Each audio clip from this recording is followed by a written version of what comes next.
Hi, this is Paul on the Plane, and welcome to Season 2, Episode 9 of Faking Space, our image analysis series of the alleged photos we are provided by NASA and the other government space agencies. The second half of Faking Space Season 2 is focusing solely on the Apollo lunar missions, Apollo 11 through 17.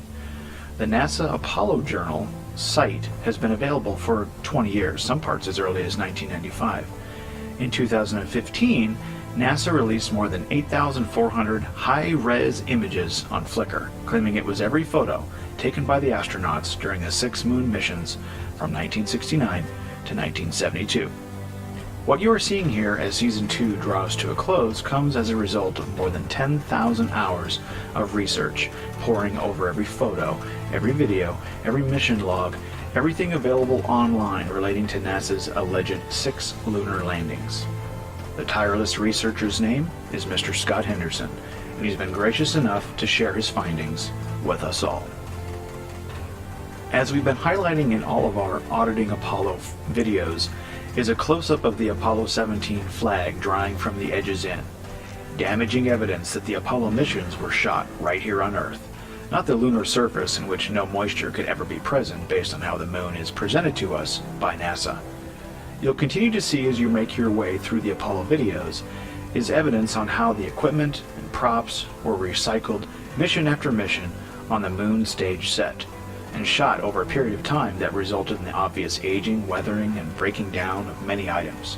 What additionally is going to be revealed over the next few videos is that the moon movies were shot in an old landfill site, evidenced by many objects that shouldn't be found on the surface of the moon. Let's proceed.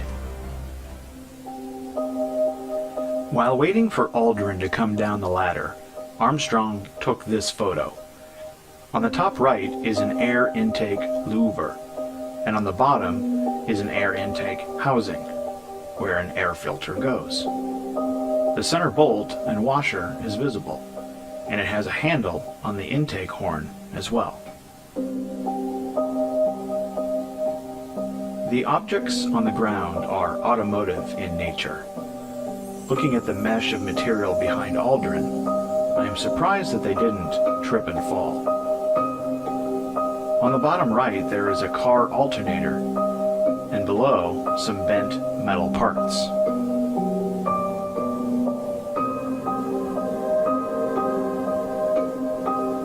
The Surveyor is a quickly put together prop. The solar array is just a wooden board, and they are not even the same. In the lower right shows standing water, and the coating is peeling back.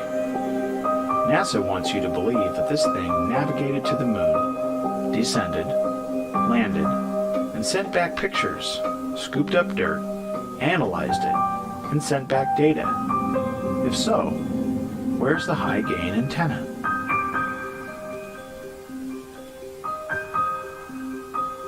NASA's Genesis rock location.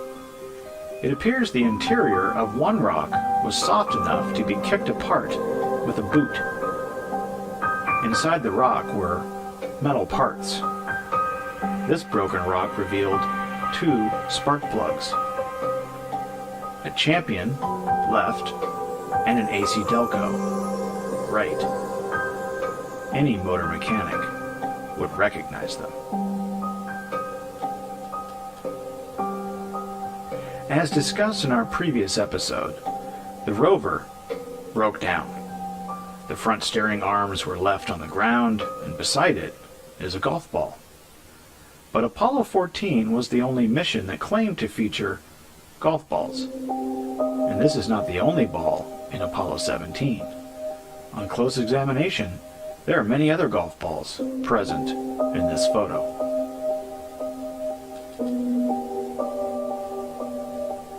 The only reflection from the CSM should be the blackness of space. This indoor simulation of the CSM is for dramatic effect, showing the moon. However, the CSM was never in a lower orbit before the LEM. 2 doors are clearly visible, and on the right, there are 3 men in the reflection. Two are facing to the left, and the other is facing the camera. Lighting inconsistencies are apparent as well. The EVA suits worn by the astronauts had a sunglasses pocket. All 6 missions had the same pocket. It is, however, impossible to put sunglasses on during an EVA in the vacuum of space. NASA had payload specialists to reduce the weight, and NASA claims that they were so detailed that every stitch in their suits were counted to reduce the payload as much as possible. However, if you were faking it here on Earth, sunglasses would come in handy after taking off a helmet with a gold sunscreen in the visor.